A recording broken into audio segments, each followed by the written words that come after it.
Hi, and welcome to Mr. Edwards' GCSE PE revision sessions. These videos give you the option to pause, freeze, and rewind the lessons at your own pace. The classification of skills. Skills in physical activity can be broken down into groups of skills that can be practiced. For example, skills in netball would be passing, dodging, marking, and shooting. Skills classification. A number of classifications are used to analyze and describe skills. They group different skills together based on shared characteristics, and this is valuable when thinking about teaching skills. There are three main types of factors that will affect a skill: the environmental influence, the difficulty, and the organization level. These can then be split up into two subsections within each category. Very few skills are, for example, completely closed or completely open. Environmental influences, continuum.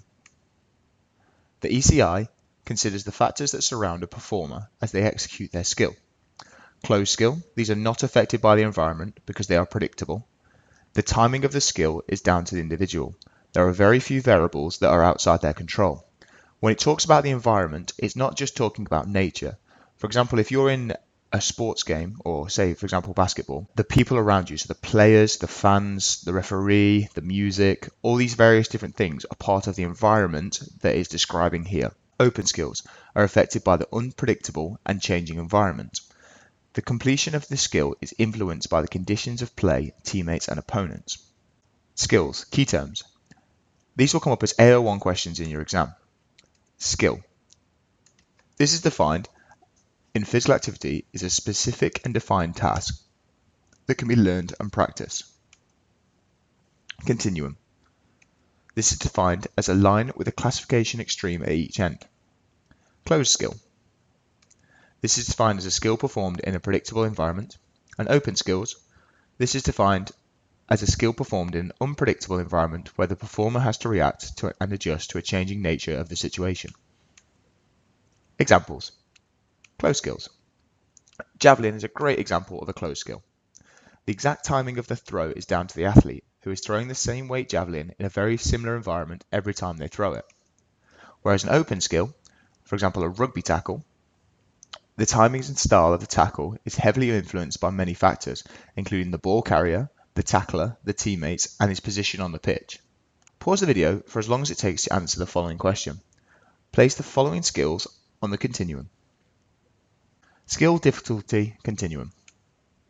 The difficulty continuum considers how complicated skills are and how much attention and concentration is required to complete them. Basic skills and complex skills.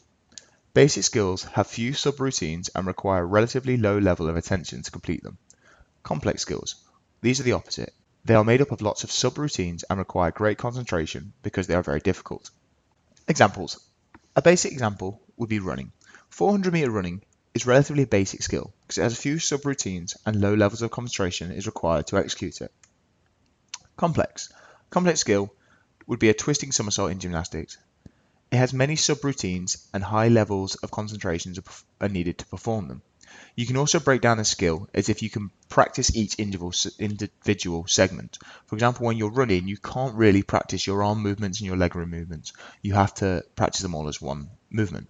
Whereas when we're looking at the twisting somersault, the athlete can practice various different areas. Like he can practice the somersault, he can then practice the half twist, he can practice takeoff, he can practice landing.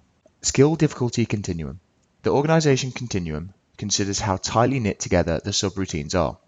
Low organization skills can be split into subroutines easily and each subroutine can be practiced separately. High organization skills are seen as a whole action, which means they are practiced in their entirety. Examples. Low. Swimming front crawl has low levels of organization as its subroutines, arms pull, breathing, stroke, leg kick, and tumble turn can be practiced separately. Whereas high, a golf swing is a high organization skill because it is almost impossible to break it down into subroutines when practicing it. Classification of skills. Key terms. Basic skills. A simple skill requiring little concentration to execute. Complex skill. A skill required a lot of attention and concentration. Low organization.